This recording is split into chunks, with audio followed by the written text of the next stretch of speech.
बिस्मिल्लाहिर्रहमानिर्रहीम। आबादगार दोस्तों, उम्मीद है तव्हां सभु ख़ैरियत सां हूंदो। अल्लाह पाक तव्हांखे पंहिंजे हिफ़्ज़ ओमान में रखे। शुआ 92 जे बारे में तव्हांखे ॿुधाईंदासीं। हीअ असांजो हिकिड़ो जरेब आहे जेको कलर वारो आहे, कलराठी ज़मीन आहे। ईअं सम्झो त हीअ पासो 3 खां 4 या 5 वेसा खनि जेको आहे हिन बबूर वारी साइड, हीअ तव्हांखे जेका साइड ॾिसण में अचे थी, इते कुझु न कुझु जर्मिनेशन या कुझु न कुझु बेजारो थींदो आहे, या मतिलबु गाह या जंतर या लूसण या मतिलबु इहे सारियूं वग़ैरह लॻंदियूं आहिनि। हाणे हिन वारे असां छा कयो आहे, हिन में हिते कुझु कणिक बि थी हुई न। कलर वारो पीस आहे, हिन ते शुआ 92 ॿिज सारी जो लॻायो आहे ऐं पाणी जे अंदरि घिड़ी करे जेको आहे तव्हांजे लाइ असां हीअ वीडियो ठाहियूं पिया। मक़सदु इहो आहे त शुआ 92 जे बारे में असां ॿुधो आहे त हीअ हल्की कलराठी बनी ते बहितरीनु परफॉर्म करे थो।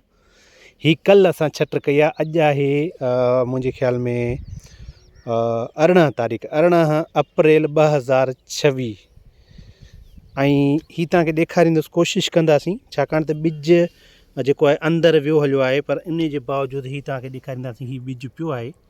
हालांकि 10 किलो असां ॿिज ॾिनो आहे, पर 10 किलो ॿिज घटि आहे हिन कलर वारे पोर्शन जे लाइ, या हिन मतिलबु असांखे जेको आहे बनी जे लाइ घटि में घटि 20 किलो हुजे हा। पर जॾहिं असांखे ख़बर आहे त असांजी बनी बिल्कुलु कलराठी आहे, त उन हवाले सां असां जेको आहे हिन ते ॿिज ते ख़र्चु न कयोसीं, छाकाणि त जर्मिनेशन जी असांखे जेकॾहिं ख़बर पइजी वेंदी त इहो हिकिड़ो असांजो मतिलबु माना असां ऑब्ज़र्व करे वेंदासीं असांजी बनी में केतिरो पोटेंशनल आहे, जर्मिनेशन कीअं थी थिए, ॿूटो कीअं सर्वाइव थो करे। सेफ साइड असां छा कयो आहे, थोरो मां हिन पासे से टर्न कंदुसि, हेॾां घर आहिनि त उन हिसाब सां वीडियो कोन ठाहींदा। हीअ हमरा छोकिरो बीठो आहे, इहे कुझु ॿारियूं ठाहे पियो। कुझु ॿारियुनि जो जेकॾहिं ज़ूम कैमरा थिए थो, कैमरा ज़ूम नथो थिए। इहे जेके तव्हांखे प्लास्टिक इहे लुॾनि पिया था, इहो जेको आहे इहो पोर्शन माना ईअं आहे त हिते असां ॿारियूं ठाहियूं आहिनि।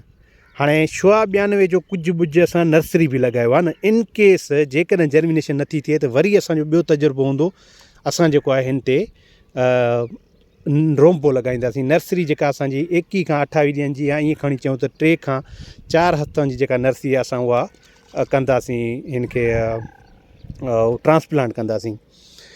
ॾिसो, हाणे हिन जी असां मुकमिल ऑब्ज़र्वेशन वठंदासीं न, अलाह कंदो भलो थींदो। हिन में जेको आहे फार्म यार्ड मैन्यूअर, वथाण जो भाण बि विधियलु आहे, ठीकु आहे। बनी खे हींअर सुठा गहरा हर बि ॾिनल आहिनि। हिन पासे असां जेको आहे शानदार लॻाईंदासीं। हीअ हिकिड़ो जरेब जेको आहे कलर वारो आहे, हल्की कलराठी बनी ते सुठो थो ॿिज थिए, त असां जेको आहे हीअ बिल्कुलु कलर वारो बनो आहे, त बनी आहे त माना पासो आहे, त उन हिसाब सां बि असां ॾिसंदासीं त हिन ते कीअं थो थिए। सो चवण जो मक़सदु इहो आहे त इहे ऑब्ज़र्वेशन्स, इहे टेक्निक्स, इहे तरीक़ेकार, इहे असां मुशाहिदा कंदा रहंदा आहियूं। इंशा अल्लाह ताला इन सां असांखे छा थींदो, जो मुकमिल ॼाण असांखे बि मिलंदी, असांजे आबादगारनि खे बि मिलंदी, ऐं इदारा बि जेकॾहिं असांजी ॾिसंदा शइ खे, त इंशा अल्लाह इन शइ खे जेको आहे पसंदि कंदा। उन खां पोइ जेको आहे हिन में मां कोशिशि कंदुसि जेको आहे SSP ॾियारियां, या जेको आहे जिप्सम वग़ैरह यूज़ करायां, पर हाली फ़िलहालु जर्मिनेशन ॾिसंदासीं, पोइ जेको आहे ॿी हिन ते असां जेको आहे फर्टिलाइज़र टेक्नोलॉजी या फर्टिलाइज़र वग़ैरह इस्तेमालु कराईंदासीं। सो उमेदु आहे वीडियो तव्हांखे पसंदि ईंदी। वीडियो पसंदि अचे लाइक एंड शेयर ज़रूरु कजो। 10 किलो हिन में मतिलबु छट थियल आहे।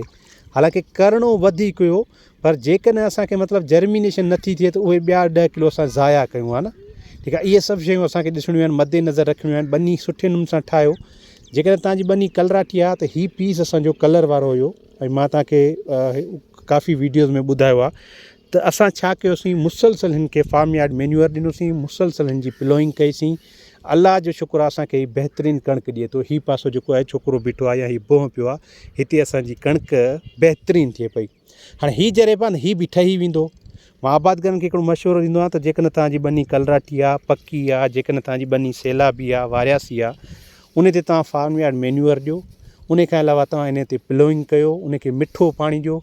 इंशा अल्लाह ताला पंहिंजी बनी जेको आहे बहितर थी वेंदी। इंशा अल्लाह पंहिंजी बनी जेका आहे आहिस्ता आहिस्ता थींदी। जेकॾहिं तव्हां वटि मतिलबु गुंजाइश न आहे, फार्म यार्ड मैन्यूअर मतिलबु मिले घटि थो, त तव्हां कोशिशि कयो हिकिड़े जरे में विझो हिकिड़े साल, सुठियूं 8 खां 10 टालियूं, वरी ॿिए साल ॿिए जरे में विझो, 3 साल 3 जरे में विझो, चौथे साल चौथे जरे में, वरी जेको आहे पहिरें जरे खां वरी शुरू कयो। माना जेकॾहिं असां 4 सालनि 5 सालनि जे अंदरि 2 एकड़ पंहिंजा बनी ठाहे वेंदासीं, त इंशा अल्लाह ताला असांजो जेको माना इहो आस्ते आस्ते ॿनी ठहंदी, छाकाणि त ॿनियूं महिनत सां ऐं आस्ते आस्ते ठहंदियूं आहिनि।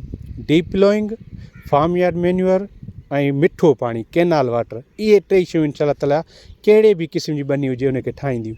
हाणे हीअ तजुर्बा, हीअ ऑब्ज़र्वेशन तव्हांजे साम्हूं रखंदासीं, अलाह कंदो रिज़ल्ट सुठा ईंदा। छो जो हमेशह चवंदा आहिनि त गुमान सुठे जो रखणु घुरिजे, वधीक अलाह खे पारत आहे। असांजी महिनत तव्हांखे पसंदि अचे त लाज़मी लाइक एंड शेयर ज़रूरु कजो। Thank you so much.